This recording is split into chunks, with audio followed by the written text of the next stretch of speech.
to the One to Another podcast. My name is Joanne. Today we're going to talk about the Grievers Holiday Bill of Rights because every Griever has one. They just don't know it. So I'm going to share these with you, and maybe as I share them with you, you'll find that there's one of the Bill of Rights that you really want to accept and put that into your life. And you might want to put all of them in. The first one is you have the right to say time out anytime you need to. Time out to let up, to blow a little steam, to step away from the holidays and have a huddle and start over. You have the right to tell it like it is. When people ask, "How are you?" you have the right to tell them how you really feel, not just what they want to hear. P.S. You also have the right to smile and say you're feeling fine. Telling them how much you feel isn't worth your time. Some people will never understand anyway. So you have the right to have some bad humbug days. You don't have to be jolly old St. Nicholas all the time. You're not a bad person just because you don't feel like singing Christmas carols all day. You have the right to do things differently. There's no law that says you must always do Christmas the same way. You can do 10 cards instead of 100. You can do no cards at all. You can open presents at somebody else's house.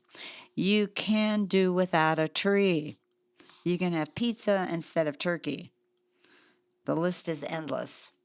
When Ron and I lived in Estacada, we had a Christmas tree farm. And the first year I was married to him, I wanted a Christmas tree in every room in the house. Now, that's simply crazy, but that's what I wanted. And so we had Christmas trees in almost every room in the house, and I decorated them all. And after that first year of doing that, I thought, nope, that's way too much work.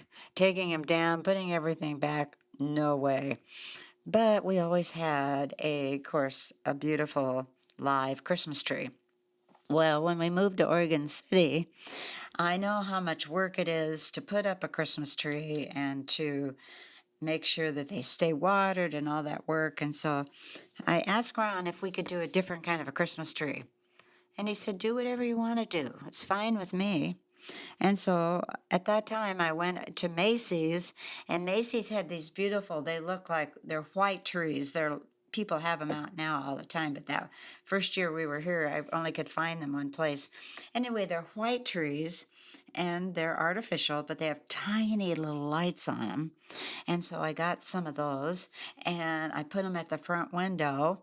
And you know what? You just take them out of a box. You just open them up and turn on the lights, and it looks gorgeous. And when Christmas is over, all I have to do is unplug it, put it back into the box, and wait for next year. Now, for a woman who for so many years had to have live Christmas trees, that was a huge change for me. But you know what? I just felt like we had to do something differently. Another PS to this that's kind of fun is when we did have the Christmas tree farm. One year we were in Hawaii during the Christmas season, not at Christmas, but during the month of December, and a very expensive, wonderful hotel was putting up their Christmas trees, and they were big ones, and we had big Christmas trees, and I went over to the tag because I recognized the tag, and I said to the man that was putting it up, "Oh, sir, could I look at this for just a minute?" And he said, "Sure." And it was from our farm.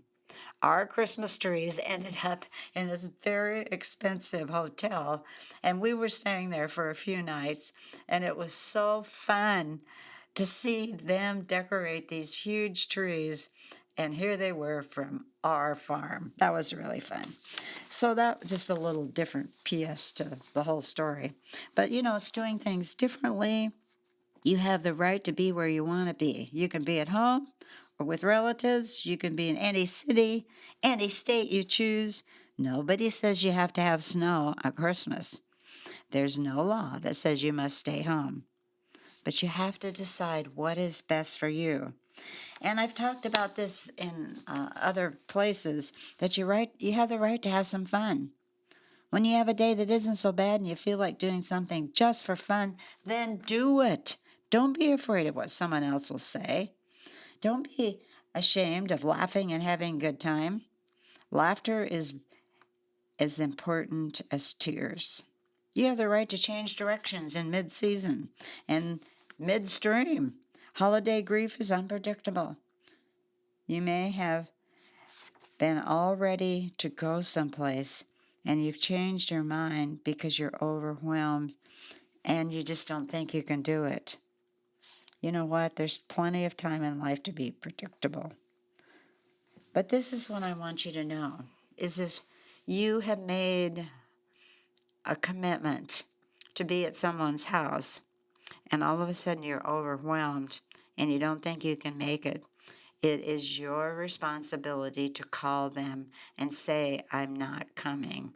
Thank you so much for the invitation, but I can't come tonight. Because what I've found out is that grieving people, when they feel like they don't want to come or they can't come because they're so overwhelmed, they don't call, they don't show up, and to me, that is not good manners. When I'm a hostess and I'm having people over and one of them doesn't show up or doesn't call, I want to find out right away what's going on.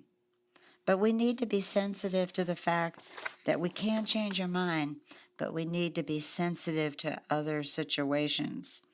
So you have the right to do things at different times. You can open presents at a different time. You can serve a meal at a different time. You can go to bed at a different time. You can do whatever you want to do if you want to make it different. You have the right to rest, peace, and solitude. You don't need to be busy all the time. You can take a nap whenever you want to. You can take time to pray and to meditate. You can take time to read a good book, maybe to read a passage out of the Bible. You need to take time to recharge your spirit. It may do you much more good than eating a huge meal. And you know what? You have the right to do it all differently again next year. Just because you change things one year, you can try something different. Nothing is written in stone. Next year, you can always change it back to some other way. But just remember, you can change anything you want to if you want to. So you have the Grievers Holiday Bill of Rights. If those make sense to you, I hope that you will embrace them. And more than anything, I hope that you hear some beautiful music and you'll sense the love and care of those around you. Take one step towards your healing during the holiday season.